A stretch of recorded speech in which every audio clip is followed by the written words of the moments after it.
اور بے شک ہم نے حصول نصیحت کے لیے قرآن کو آسان کر دیا ہے، تو ہے کوئی نصیحت حاصل کرنے والا؟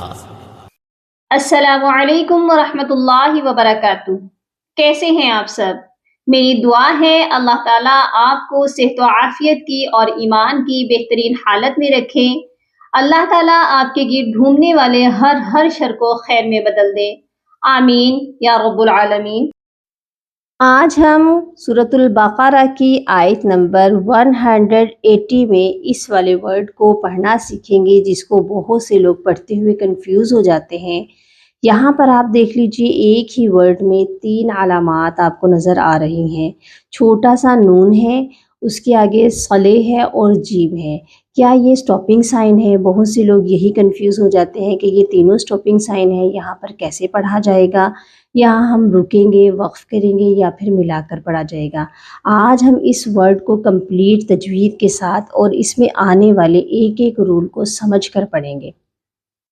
یہ بھی جانیں گے اس چھوٹے سے نون کو کیسے پڑھا جاتا ہے، اس نون کا نام کیا ہے، اور اگر ہم یہ نون نہیں پڑھیں گے تو کیا صحیح طریقے سے پڑھا جائے گا یا پھر یہ نون پڑھنا ضروری ہے۔ اور اسی سے اگلی والی آیت میں 181 میں اس چھوٹے سے میم کو بھی دیکھ لیجئے۔ بہت سے لوگ اس کو پڑھتے ہوئے بھی کنفیوز ہوتے ہیں کہ یہ میم کو پڑھیں گے یا نون کو پڑھیں گے۔ آج ہم اس ورڈ کو بھی پڑھنا سیکھیں گے، اس میم کے رول کو کیا کہتے ہیں اور یہ میم کب آتا ہے، اس کو پڑھا کیسے جاتا ہے۔ بہت ہی چھوٹی سی انفارمیٹیو ویڈیو ہے، شروع سے لے کر اینڈ تک ضرور واچ کریے گا۔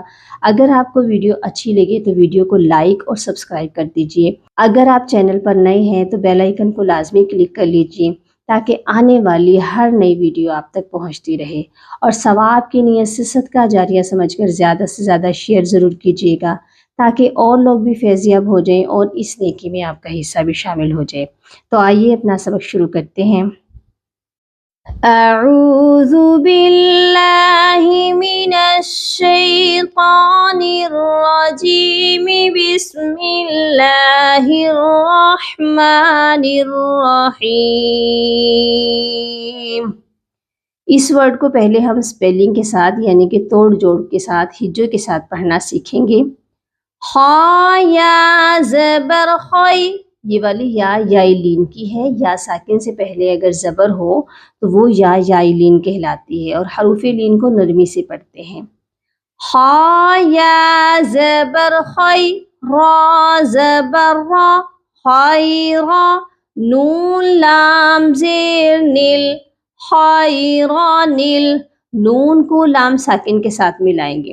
درمیان میں ایک یہ والا الف اور یہ والا الف، دونوں الف کو ہم چھوڑیں گے اور یہ آپ کو جو صالح اور جیم کی علامات نظر آ رہے ہیں یہ وقف کی علامات ہیں، ٹھیک ہے۔ اور یہ جو چھوٹا والا نون ہے یہ وقف کی علامت نہیں ہے، یہ نون قطنی ہے۔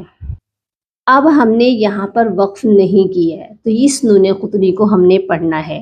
مطلب یہ ہے کہ نون قطنی اگر تو آیت کے درمیان میں ہو، اب ہم نے اس کو آیت کے درمیان میں لے لیا ہے تو ہم نے اس نون قطنی کو لازمی پڑھنا ہے، ٹھیک ہے۔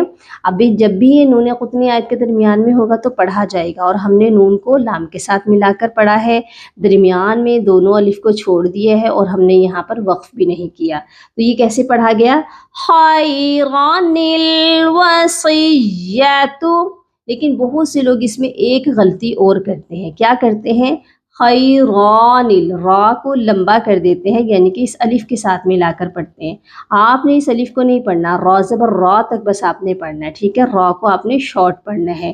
یہ پڑھا جائے گا خیران الوصیۃ۔ یہ تو ہو گیا کہ اگر ہم نے یہاں پر وقف نہیں کیا تو یہ کیسے پڑھا گیا۔ لیکن یہاں پر ایک سٹاپنگ سائن جو ہے وقف جائز ہے، یہاں پر ہم رک سکتے ہیں، یہاں ہم وقف کر سکتے ہیں۔ اگر ہم یہاں پر وقف کریں گے تو پھر یہ کیسے پڑھا جائے گا؟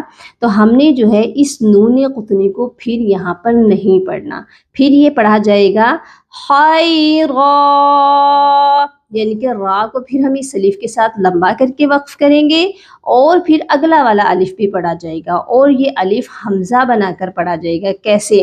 اس الف کے اوپر دیکھیے کوئی بھی حرکت نہیں ہے، ٹھیک ہے؟ جب بھی آپ دیکھیں کہ الف خالی ہے اور اس سے اگلا والا حرف لام ہے تو آپ نے الف کے اوپر زبر لگا کر پڑھنا ہے اور پھر وہ الف حمزہ کہلائے گا۔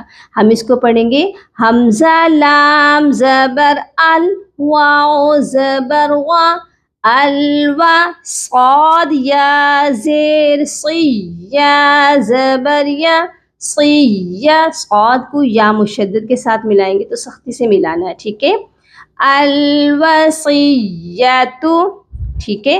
اب یہ دونوں طریقوں سے کیسے پڑھا گیا اب آپ دیکھ لیجئے۔ ہم نے پہلے پڑھا خیران الوصیۃ، یہ ہم نے یہاں پر وقف نہیں کیا، لیکن ہم وقف کر رہے ہیں تو پھر کیسے پڑھا جائے گا؟ خیرا، سٹاپ ہو گیا، الوصیۃ، ٹھیک ہے؟ اچھا اگلا والا ورڈ دیکھ لیجئے کہ یہ چھوٹا سا میم کب پڑھا جاتا ہے اور اس میم کا قاعدہ کیا ہے۔ جب بھی نون ساکن کے بعد حرف با آ جائے تو ہم نون ساکن کی آواز کو میم میں بدلتے ہیں، ٹھیک ہے؟ اس بدلنے کو کہتے ہیں اقلاب۔ اقلاب کا مطلب ہوتا ہے بدلنا۔ ہم نے یہاں نون کی آواز کو میم میں بدلا تو کیسے بدلا؟ فا زبر فا، میم میم زبر مم، فامم، نون ساکن کو آپ نے چھوڑ دینا ہے، کیوں؟ کیونکہ اس کے آگے با آ گیا ہے، ٹھیک ہے؟ یہ ورڈ کیسے پڑھا جائے گا؟ فامم بدلہ، اس کو فمن نہیں پڑھنا، ٹھیک ہو گیا؟ فامم بدلہ۔ امید ہے آپ کو آج کا لیسن بہت اچھے سے سمجھ آ چکا ہوگا۔ اپنی دعاؤں میں یاد رکھیے گا اور اپنا بہت سارا خیال رکھیے گا۔ فی امان اللہ۔ اللہم فقہنا فی الدین، اللہم بارک لنا فی اوقاتنا، سبحان ربک رب العزة عما یصفون، وسلام علی المرسلین، والحمد للہ رب العالمین۔